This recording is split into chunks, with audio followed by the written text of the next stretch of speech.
सतगुरु, मैं आपको ये कैसे बताऊं कि वो आप तो बोलती हैं, मुझे लगा आप एक मौनी हैं। क्या आप इसे बहुत ज्यादा मुश्किल नहीं बना रहे? खुद 30,000 किलोमीटर का सफर करके। इसमें जोखिम तो है। मैं सबसे खराब मौसम से गुजर रहा हूँ। मैं यूरोपीय सर्दियों में हूँ और एक युद्ध भी है। 100 दिनों तक हाय और बाय कहने के बजाय मिट्टी बचाओ कहते हैं ना। मिट्टी बचाओ, क्योंकि अगर हमने अभी ऐसा नहीं किया तो हम इस सुंदर जीवन को बाय बाय कह रहे होंगे। 100 days. 100 बूम।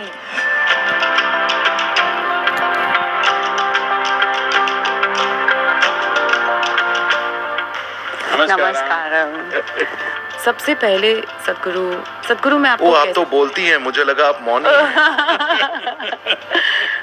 आज यहाँ खड़े होकर आपके साथ ये बातचीत करके मैं वाकई सम्मानित महसूस कर रही हूँ।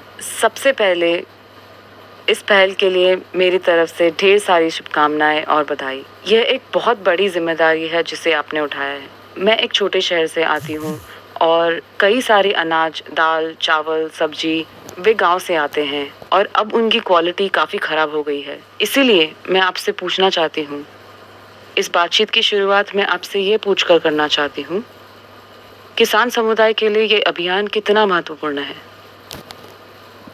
मुझे बताइए, बिना मिट्टी के क्या खेती होती है? तो ये किसानों के लिए सबसे महत्वपूर्ण है और ये हर उस इंसान के लिए सबसे महत्वपूर्ण है जो कुछ न कुछ खाता हो।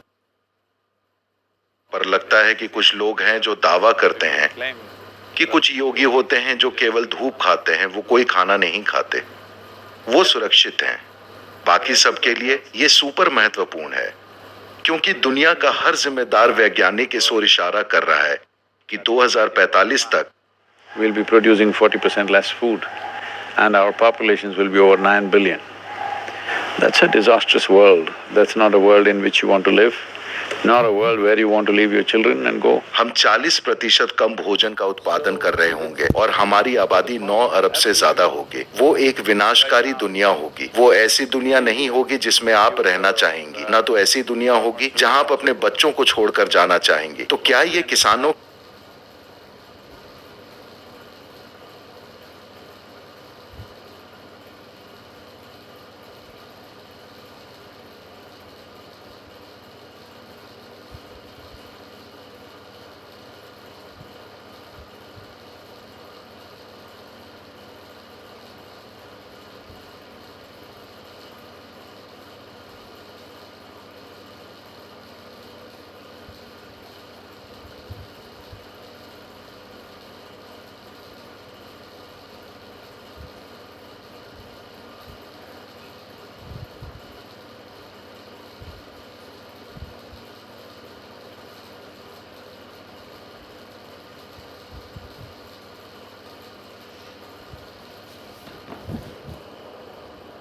के लिए महत्वपूर्ण है? बिल्कुल है। अभी भारत में आपने हर तरफ किसानों की आत्महत्याओं के बारे में सुना है। 3 लाख से ज्यादा किसान आत्महत्या कर चुके हैं 2000 से अब तक, और कितने मर जाने चाहिए। हम इस मुद्दे को नजरअंदाज कैसे कर सकते हैं? लोग कारण बताएंगे कि ऐसा बैंक लोन की वजह से हुआ, इस वजह से, उस वजह से हुआ। आप बताइए, अगर आप किसान होती और आपकी मिट्टी अच्छी होती और आप कम से कम अपने परिवार के लिए खाना पैदा कर पाती, तो क्या आप अपनी जान लेती? नहीं, कभी भी नहीं। बिल्कुल नहीं, है ना?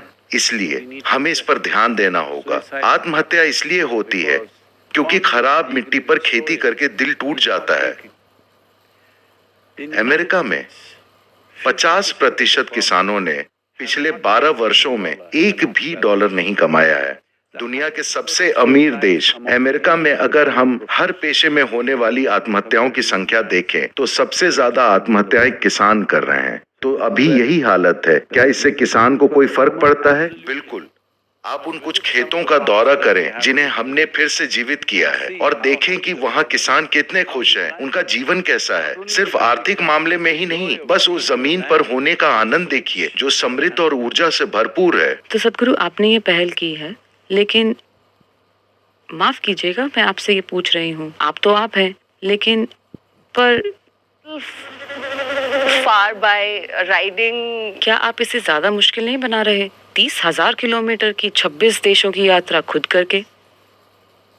देखिए, अगर 3 लाख किसान आत्महत्या कर लेते हैं और फिर भी एक देश और समाज चैन की नींद सो पाता है, peacefully. तो लोगों को जगाने के लिए कुछ तप करना जरूरी है ना?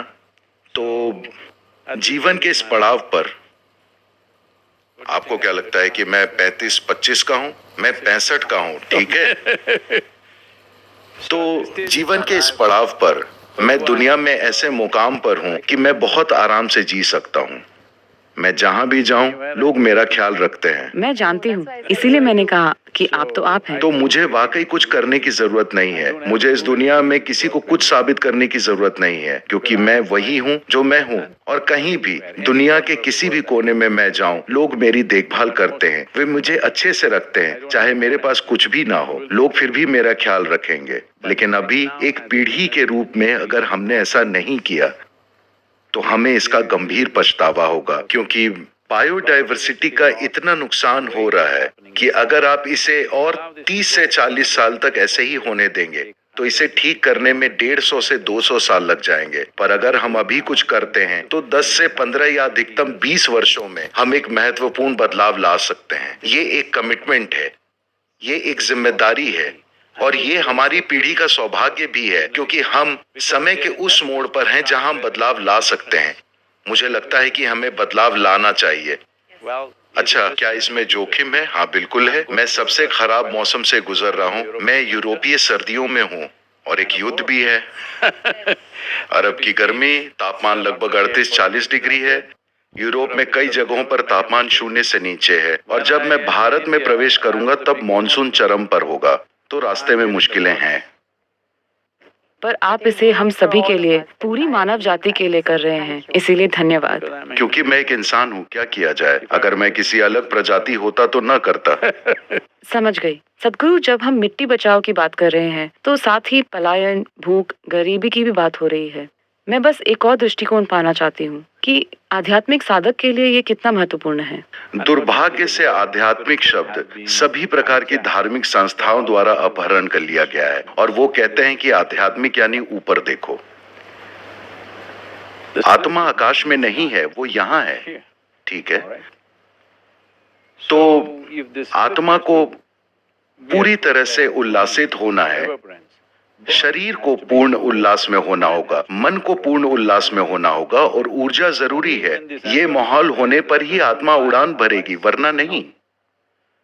और किसी भी वैज्ञानिक से पूछिए, आज विज्ञान बहुत विकसित है, लेकिन आपको उस तरह के टुकड़े टुकड़े विज्ञान की जरूरत नहीं है। अगर आप देखें कि आप अच्छी तरह से पोषित हैं, अच्छी तरह से पोषित यानी सभी पोषक तत्व जो मिट्टी में है, या वे सभी पोषक तत्व जो आपके भोजन में होने चाहिए, वे भोजन में हैं क्योंकि मिट्टी समृद्ध है। आप वैसा भोजन 1 महीने खाइए और देखिए आप कितना अच्छा महसूस करेंगे। और केवल जब आप अपने स्वभाव से ही अच्छा महसूस करते हैं, किसी चीज की वजह से नहीं, तब आप ये देखना चाहेंगे कि इसके परे क्या है। उतावले लोग परे की चीजें नहीं ढूंढेंगे, वो केवल अपने आज की समस्या को सुलझाने का प्रयास करेंगे। अगर आपके जीवन में कोई समस्या नहीं है, यानी आप ठीक हैं, आप यहाँ बैठे बैठे ही आनंदित हैं, तभी आप देखेंगे कि परे क्या है। लोग उल्टा सोचते हैं। अभी लोग सोचते हैं कि लोग जो परेशानी, दर्द, किसी तरह के दुख में हैं, वो मंदिर या कहीं और जाएंगे, भगवान की तलाश करेंगे।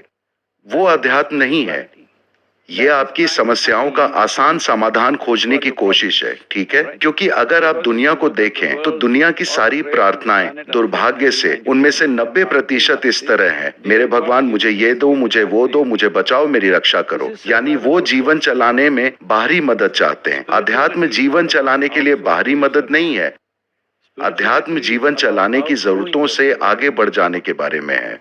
बिल्कुल सच। बस मेरा एक आखिरी सवाल है, हम आपकी सहायता कैसे कर सकते हैं? कोई भी जिसके पास सोशल मीडिया पर फॉलोइंग या डिजिटल उपस्थिति है, हम सभी मिलकर कैसे मदद कर सकते हैं या योगदान कर सकते हैं? देखिए, हर इंसान मदद कर सकता है, क्योंकि हम लोकतांत्रिक राष्ट्रों में रह रहे हैं। यानी कि एक लोकतांत्रिक राष्ट्र में सिर्फ एक ही चीज जरूरी होती है, लोगों की संख्या। हम चाहते हैं कि पूरी दुनिया मिट्टी की बात करे, 21 मार्च से लेकर 100 दिन तक मिट्टी के बारे में कुछ कहे, बस मिट्टी की बात करे। आपको मेरे बारे में कुछ नहीं कहना है, आपको मेरा समर्थन नहीं करना है, आप बस मिट्टी की बात करें। आज हमारे पास सोशल मीडिया प्लेटफॉर्म पर ये सब इकट्ठा करने के लिए साधन है। हम देख सकते हैं कि कितने लोग मिट्टी के बारे में बात कर रहे थे। अगर राजनीतिक दलों और सरकारों को पता चलता है कि 60% से अधिक मतदाता मिट्टी के बारे में बात कर रहे हैं, तो क्या आपको लगता है कि वे अगली बार इसे चुनावी मुद्दा नहीं बनाएंगे? बेशक वे बनाएंगे और इससे बहुत बड़ा फर्क भी पड़ेगा। हाँ, क्योंकि नीति बनाने में बदलाव तभी होगा जब लोग वैसी मंशा दिखाएंगे। तो अभी यही सब कुछ है। ये पूरा अभियान दुनिया से विभिन्न राष्ट्रों के नागरिकों को इस बारे में एकजुट करना है कि हम अपने जीवन और भविष्य की पीढ़ियों के लिए लंबे समय की खुशहाली तय करने का इरादा रखते हैं, क्योंकि अभी हम अजन्मे बच्चे की मिट्टी का इस्तेमाल कर रहे हैं। ये सच है। ये एक क्रूर काम है, ये बहुत ही क्रूर काम है, लेकिन हम ऐसा कर रहे हैं। तो अभी आप आनंद में अनजान हैं, पर इसका मतलब ये नहीं कि ऐसा नहीं हो रहा है। तो अभी करना ये है, आप जो चाहे करें, आप चाहे जो करें, पर हर कोई इन 100 दिनों के लिए कम से कम 10 मिनट, 21 मार्च से लेकर 100 दिन तक कम से कम 10 मिनट इस संदेश को फैलाने के लिए खर्च करें। बस सड़क पर किसी से मिले और इस बारे में कुछ कहें। ये गंभीर मुद्दा है। हर दिन किसी नए इंसान से मिले और उन्हें बताएं। कृपया, ये जरूरी है। और 100 दिनों तक हाय बाय करने के बजाय मिट्टी बचाओ कहते हैं, क्योंकि अगर हमने अभी ऐसा नहीं किया तो हम इस सुंदर जीवन को ही बाय बाय कर देंगे। जीवन की अच्छाई हमसे दूर चली जाएगी। सदगुरु, मैं इस मुद्दे पर पूरी तरह आपके साथ हूँ और इस अभियान और पहल को उठाने के लिए आपका बहुत बहुत ये मेरा अभियान नहीं है, हमारा अभियान, ये हमारी धरती है। ठीक है, सिर्फ मेरा नहीं है, ये हमारी धरती है, हमारी धरती। तो दोस्तों, आपने उन्हें सुना और हम सभी को एकजुट होना होगा, मिट्टी को बचाना होगा। आइए हम सब इसे संभव बनाएं। 100 days. 100 दिन, 100 दिन, हर दिन 100 दिन।